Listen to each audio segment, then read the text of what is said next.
So I'll be commencing. I hope you all can see my screen. Is it large enough? Yes, please. Yes. You can put it on presentation mode. Okay, I'll do that. Good.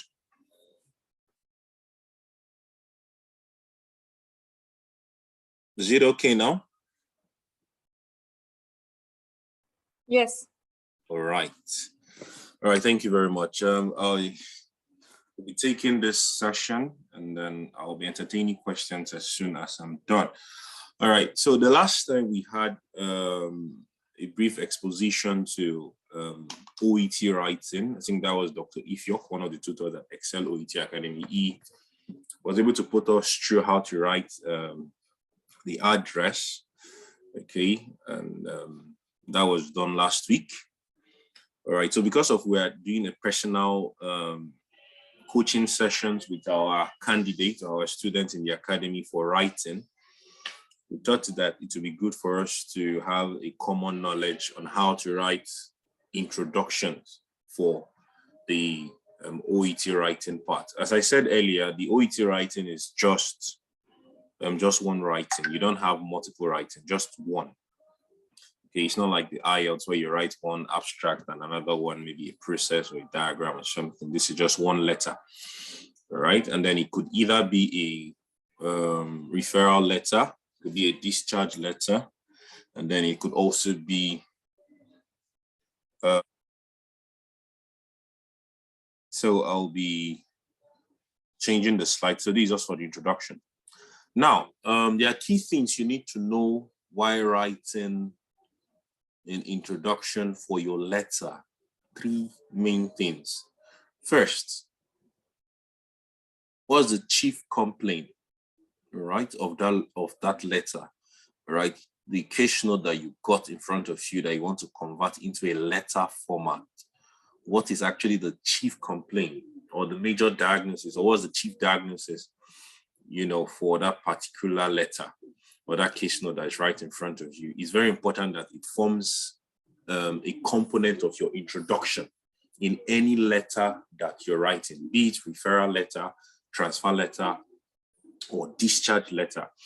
So I mentioned earlier, the referral letter is the most common form of letter that you can have, but then it's good that you practice for all kinds of letter. All right. So first thing, you must know what really the diagnosis from this case note. Secondly, what's the updates, current updates? This means that, okay, fine. Let's say you are discharging a patient or you're transferring a patient. I mean, the patient would have undergone some care, right? Probably he has been treated, you know, and then has gotten better. You will need to include that in your introduction. Or maybe the patient is doing fine now, but the patient is not doing fine, or it's not responding to treatment, or he has improved remarkably. It's paramount that it should be part of your introduction format, especially when the patient has received a long term of care. We'll be seeing that as we give more examples as we move through the slide. Then the third thing you need to write in your introduction format is the purpose of the referral. Are you referring just for further assessment? Okay. Are you referring for the GP to take over management? Are you referring for investigation? Sometimes you can just refer the patient just for investigation. So there are different reasons why we can refer. So the purpose of the referral letter must be clear in your letter of introduction. All right, so I'll be taking us gradually, and then we'll be, you can be jotting things down. I'm sure we'll try to make this available. All right, so that by the time we're having personal sessions with each candidate, we should not be having issues with how to introduce our letter in the first paragraph. Very important. All right, so are we seeing this? I try to make sure that it's as clear as possible. If you zoom in from your own end, I'm sure you should see it clearly. How can we see it? Okay. Yes. All right. Yes. Thank you very much. Okay, so this is how a case note actually comes like in the exam or your practice, whatever you say. So this is an example of an OET writing case note. All right, you can see patient details, previous medical history, right? You can see previous medical history. You can see the dates that are put there. You can see the plan, right? The plan says refer. Are we seeing the plan? So the plan there is saying refer gastroenterologist for opinion and endoscopy. So endoscopy here is like an investigation, right? Like a test the patient needs to do. Another thing was to reduce caffeine, alcohol intake, cease OTC product, pantoprazole daily. Now, if you go to the writing task, which is beneath the plan, you will see what they wrote there. They said, use the information in the case notes to write a letter of referral for further investigation and definitive diagnosis to the gastroenterologist, Dr. Jason Robert, at Newton Hospital, 111 High Street, Newtown. All right. So from this letter, we already know that it's what? A referral letter, right? Right? From the writing task, we know this is a referral letter. Number two, from what we've seen from the writing task, it does not sense, there's no sense of urgency in this letter, right? So this is like a cold case. There's no urgency. There's nothing like, oh, there's no emergency situation. Neither is it an urgent situation. It's just a cold case, but then the patient needs to be referred. So now this is a referral letter, first of all, and then this is a cold case. Very important. So now looking at this, the writing task, you know that, okay, it's a referral letter to the gastroenterologist. For what? Further investigation, right? And definitive diagnosis. This should give you an idea of what you need to know. Remember, if you go back to what we said you need to know the chief complaints, right? You need to know the current updates and the purpose of the referral. So we've gotten the purpose of the referral. The purpose of the referral is here at the writing task for further investigation and definitive diagnosis, right? Now, if we go up to the case note itself, look at the recent visit at 18th June 2018. Are we saying it? 18th June 2018. Okay, I need a response. Are we saying it? Yes. All right. If you go to what is below, okay, the provisional diagnosis, what can we see there? Provisional diagnosis is saying, okay, I think we have a message on the chat box. All right, yes, okay. Thank you, Victory. All right, so the provisional diagnosis says what? Gastroesophageal reflux, right? Plus or minus what? Yes. Stricture. Plus or minus stricture. Okay, hold on, sorry. All right, plus or minus stricture. Right, so that gives us that this is likely what the patient is being managed for, right? So most times you will get your diagnosis from the recent clinic visit, okay? So from the recent clinic visit, looking at 18 June 2018 is a recent clinic visit. So this is the provisional diagnosis. The provisional diagnosis is gastroesophageal reflux plus or minus stricture. Patient has not done any test. Hold on, please. Hold on. I'm coming. Hold on.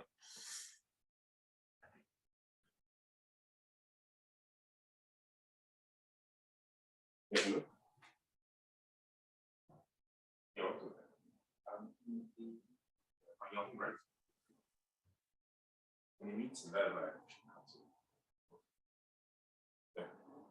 All right.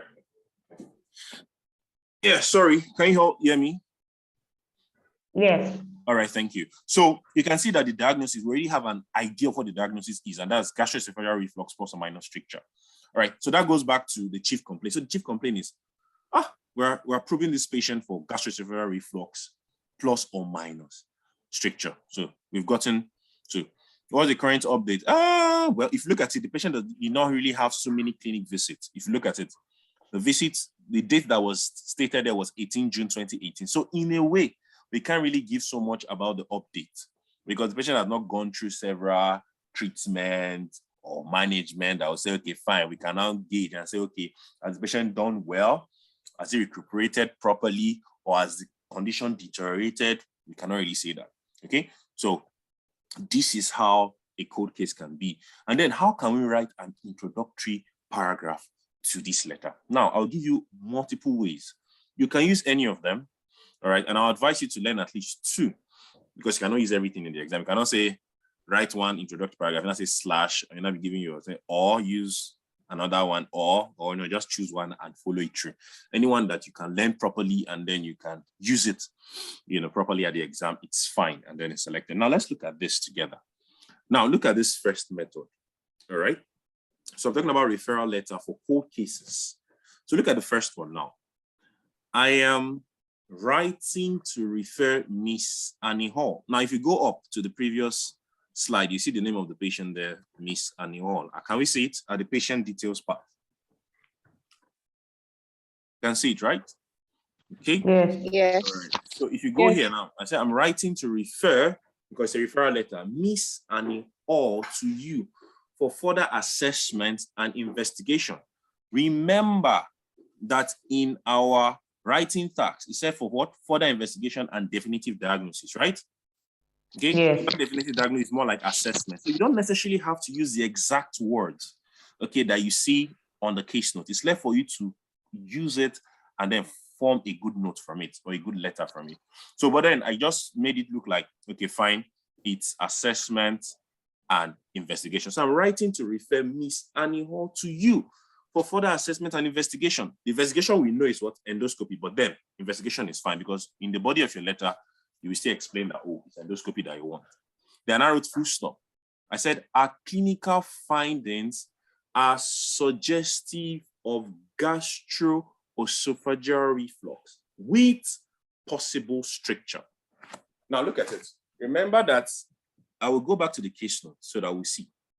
The case note says provisional diagnosis. Are we saying it? In 18th June 2018. Yes. It said gastroesophageal reflux plus or minus stricture. So may or may not, right? The stricture might be there. They are not very sure. So it could be there. It might not be there. So, and that's why I put this word. I am writing to refer Miss Annie Hall to you for further assessment and investigation. All right. So you can see that I'm writing to refer Miss Annie Hall to you for further assessment and investigation. As already given what? The purpose of what? The letter. Because the purpose of the letter is to refer Miss Annie Hall for further assessment and investigation. 1. 2. Another thing we said that's important in writing your introduction is to tell the person you're referring to what is the main diagnosis. Remember what we said here. All right. What's the chief complaint? What's the major diagnosis? All right. So our clinical findings, because it's based on clinical findings that we got this, are suggestive of gastroesophageal reflux with possible stricture. All right. Is that fine?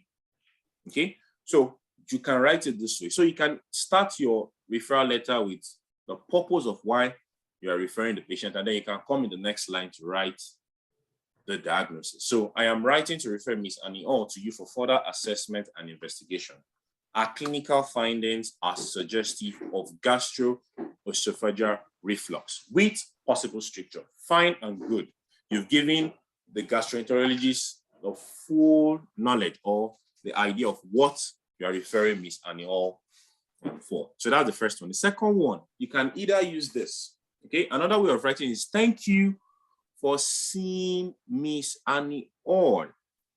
Whose clinical features? Okay, some people can say whose signs and symptoms. Okay, either you choose anyone or not. Whose signs and symptoms or whose clinical feature are most likely? Remember, it's a provisional diagnosis, so you cannot stick out your neck and say it is gastroesophageal reflux. Okay, and that's why I'm using terms like suggestive in the first one. And the second one, I'm using terms like most likely in keeping, because we're not sure until they do the investigation. But then from what we've seen in clinical features and every other thing, so this is likely what Miss Annie Hall has. Okay, so thank you for seeing. All right. So some people be asking our letter, has this seen the patient? Which one? Thank you for seeing. It's expected that by the time the gastroenterologist is opening the letter, he's already seen the patient with the letter, right?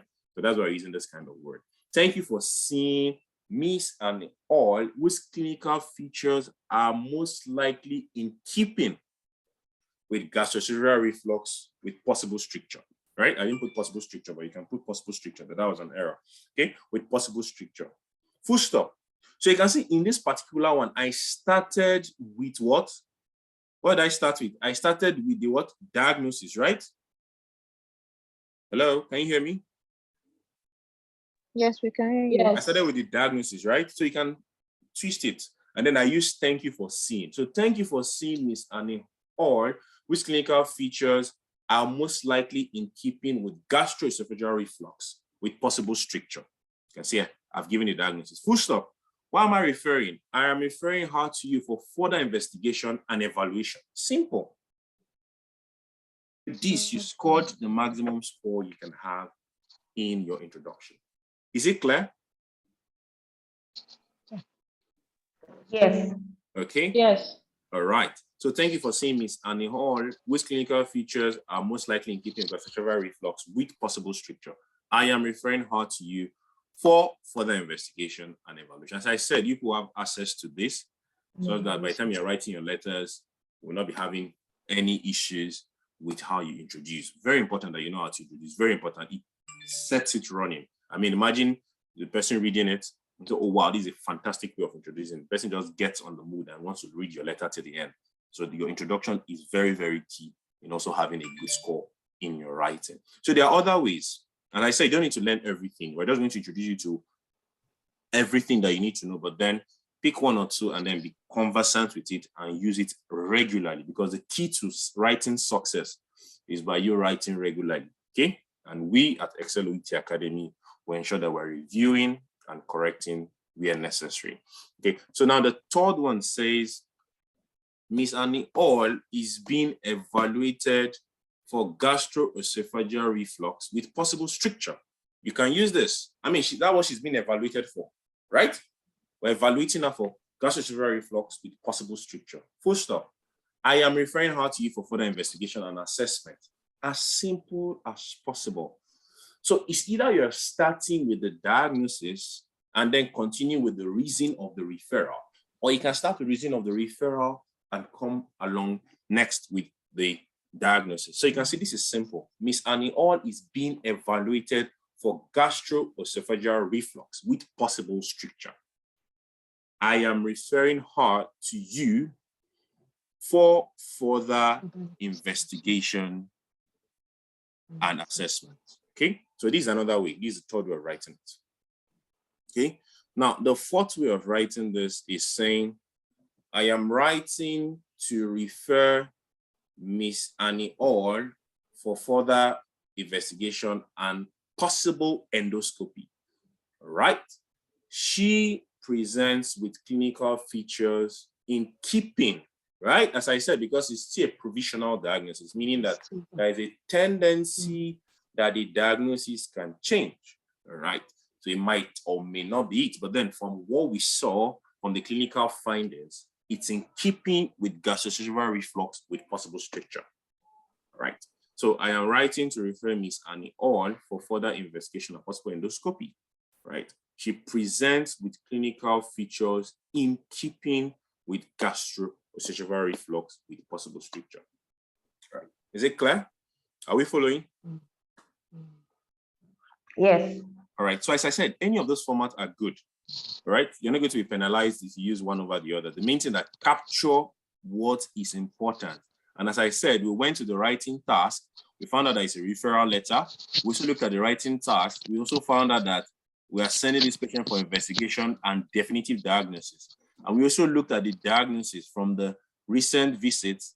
And then we are looking at, oh, it's a provisional diagnosis of gastroesophageal reflux with possible stricture. Okay, Dr. Opeyemi. Okay, I think she has. Thank you, Dr. Ebuka.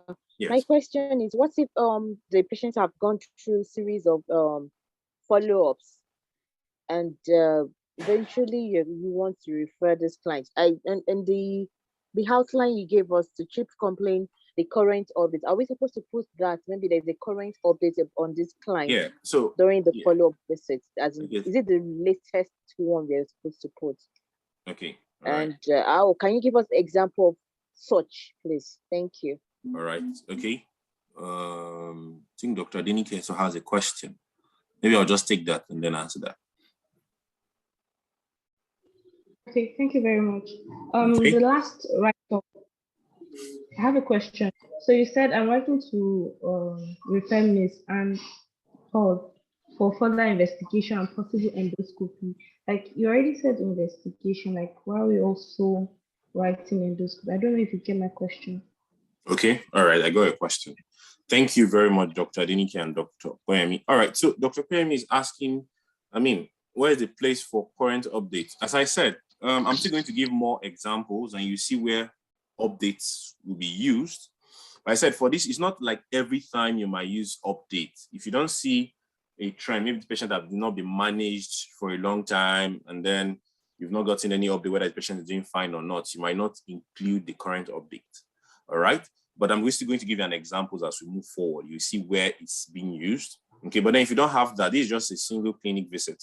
So really, you can't really stick out your neck to say there's some form of update because treatment and management has not really been done, right? But I'm going to give you examples as we move forward. Then for Dr.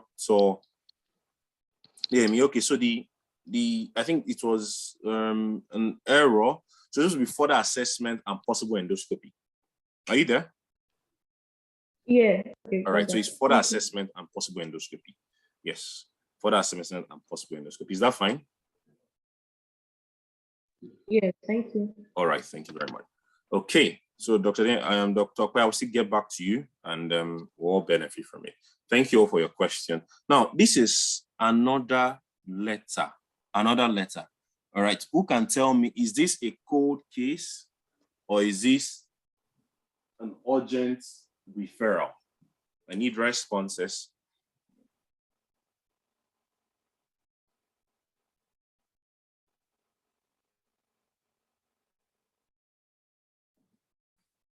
So is it an urgent or is it just a cold case?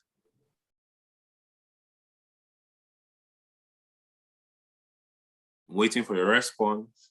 Look at the writing task, look at the plan. That should give you an idea. It's urgent, I think. Okay, it's urgent. It's urgent. It's urgent. Okay, it's an urgent referral, right? Okay, so it's an urgent referral. All right, thank you all very much. So this is urgent, all right? And then if you look at it, hold on. So, all right, so it's urgent, and then you can see that, the patient that had some like 1 or 2 visits. Okay. All right, so as I said, if this class ends, please just kindly rejoin. All right, so that would continue. All right, so so this is urgent, so very important. So it said the writing task, use this information given the case notes to write a letter of referral to Dr. Desai, a gastroenterologist at City Hospital for assessment of Mr. Knowles. When you address the letter to the gastroenterologist, and then, okay, so this is urgent. If you go to the plan, as I said, the plan, very important. The plan says urgent referral to gastroenterologist for assessment and endoscopy, right? And this is query what? Pancreatic malignancy, right? So patients are aware of possibility. Okay, so how do we write this? As Dr. Okoyemi said, as I said, it's not every time you may write update. Update is more common with a discharge and transfer, because for a discharge, you would have done everything, right, to help the patient. Are you together? And then for a transfer, you also have done what you can do before transferring the patient to a GP or to a specialist or to anybody, all right, or to an occupational therapist or to physiotherapist or anything like that. Now, but in referral letters, sometimes you might not write the update because sometimes you just want to just do what you can do quickly and then refer to the specialist that is handling the case. Now, look at this. Now, see how I'm going to write it. Look at the name of the patient. The name of the patient is Adam Knowles, and then the date, age was given. Now, look at this. So, look how I'm writing this. Okay. So, I'm writing to refer Mr. Adam Knowles to you for urgent evaluation and endoscopic investigation. Okay. You can just say an endoscopy. That's fine. Urgent must be there. Please, if you're writing for emergency situations or urgent situations, ensure that you include urgent. You don't just come and just write, I'm writing to refer Mr. Adam Knowles to you for evaluation. It looks like it's a cold case. Signify that it's an urgent case by putting urgent. All right? So I'm writing to refer Mr. Adam Knowles to you for urgent evaluation and endoscopy. is being evaluated for pancreatic malignancy with worsening GI symptoms. Now, you may be asking me, where did I get this worsening GI symptoms from, or GIT symptoms? Now, if you read the case note, that's why, as I said, if you're looking at the case note, you see that the patient has been having no improvement. If you look at 30th August 2019, 30th August 2019, are we there? All right, you see, they wrote no improvement in reflux symptoms. So they've done, are we there? 30th August 2019. 30th August 2019. You see, they said no improvement. The patient is not doing fine. They did pathology reports. Bilirubin was high. Everything was high. Amylase, ALT, albumin, alkaline phosphatase, they were all high. It means the GI symptoms, even the investigation findings, were poor. All right. So that can also affect how you write. So I'm writing to refer Mr. Adam Knowles to you for urgent, very important, urgent evaluation and endoscopic investigation, or endoscopy. He is being evaluated for pancreatic malignancy with worsening GI symptoms. That's one way to write it. Okay, when I'm done, we can ask questions. So the second one says, thank you for seeing Mr. Adam Knowles. Remember that we also use this for the cold case. So you can also use thank you for seeing Mr. Adam Knowles, whose clinical features, look at it, look at this way of writing. Please always try to make sure that you have, different skills in writing this introduction so that you can vary them easily. But as I said, try to pick one or two that you're very, very good with. But as you're practicing, try to use everything. And then as you're practicing, you'll know that, oh, I'm more comfortable using this. I'm more comfortable using thank you for seeing. I'm more comfortable using I'm writing to refer. All right. But then practice with all of this. And at the end of the day, try to streamline to one that you're comfortable with. So thank you for seeing Mr. Adam Knowles, whose clinical features and laboratory findings are in keeping with pancreatic malignancy. Now, why did I say laboratory findings? If you go back, look at the laboratory report. All right, you're seeing bilirubin is high. Pathology reports can see amylase is high, alkaline phosphatase, albumin, and stuff. All right. So what makes us to think of pancreatic malignancy? Because of the clinical features the patient presented with, and also the laboratory findings that was done. So you can see that when you're writing your case note, don't just come to writing facts and plan. Skim throughout the case note and see what will be relevant for your introduction. Okay. Now, because I know that person has done laboratory report or pathology report, I know that, oh, the pathology report is not looking very nice. So I wrote, thank you for seeing Mr. Adam Knowles, whose clinical features and laboratory findings are in keeping with pancreatic malignancy. Full stop. Then I said, your what? Urgent. You can see because an urgent letter, I had to put urgent in it.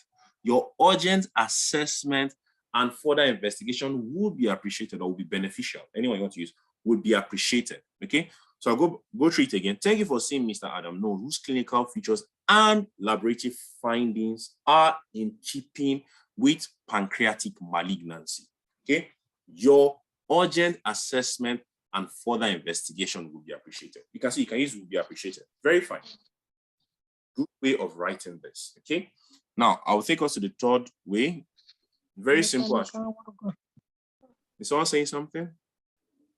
Okay. So the third way of writing this is saying, thank you for seeing Mr. Knowles, a 65-year-old management consultant. You can decide to write the age of the patient. Remember that in your address, you already put the name of the patient, Mr. something Knowles. Now put the date of birth. That's what Dr. Ifyok explained to us that last time. So because we would have used date of birth in the address, in our introduction, we can now use a 65. Now look at the way I wrote 65-year-old. 65-year dash old, not 65 years old. Please, all these things are very important.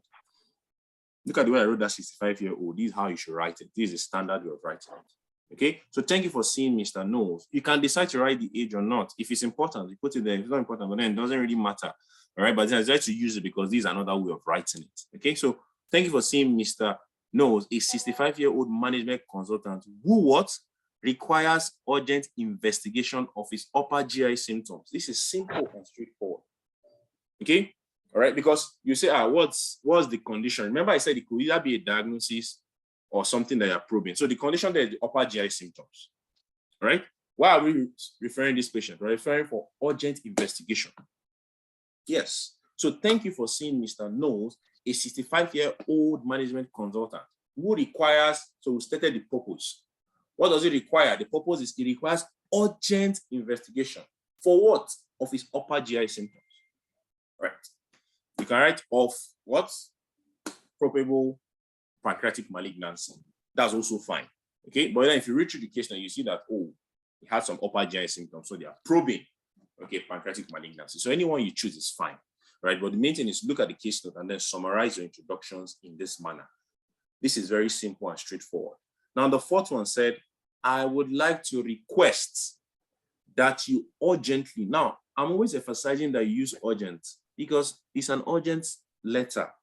You cannot afford to use and avoid or not use urgent. So urgent must be there, no matter the format you want to use, okay? So I would like to request that you urgently evaluate Mr. Knowles, right? Whose clinical features and laboratory findings are in keeping with pancreatic malignancy. Remember, it was query, Abi? It was query pancreatic malignancy. So he would benefit from your further assessment and investigation. Please, if this thing goes up, kindly rejoin with the link. As I said earlier, sorry about the interruption, as it will soon happen. All right. So I would like to request that you urgently evaluate, look at it, evaluate Mr. Knowles, whose clinical features and laboratory findings are in keeping with pancreatic malignancy. He would benefit from your further assessment and investigation, right? Okay, so these are the 4 formats. Of course, there might be more than this, all right? But then these are the ways that we feel that if you write it in this format, you are following the normal standard pathway, okay, for writing your urgent letter, okay? So I'm writing to refer. As I said, you don't need to cram all these things. This will be made available. I mean, you can look through and then you can make your own necessary corrections. But these are the ways of writing urgent letter. I'll try to be fast. Now, let's look at this together. This next one. Let's look at this together. Let me see what's in the chat box. Okay, urgent referral. All right. Okay, so let's look at this. Oh, we have less than 1 minute. What kind of letter is this? Someone should look at it and tell me what kind of letter is this? We have moved from referral letter. Referral letter could either be cold or urgent cases. So what kind of letter is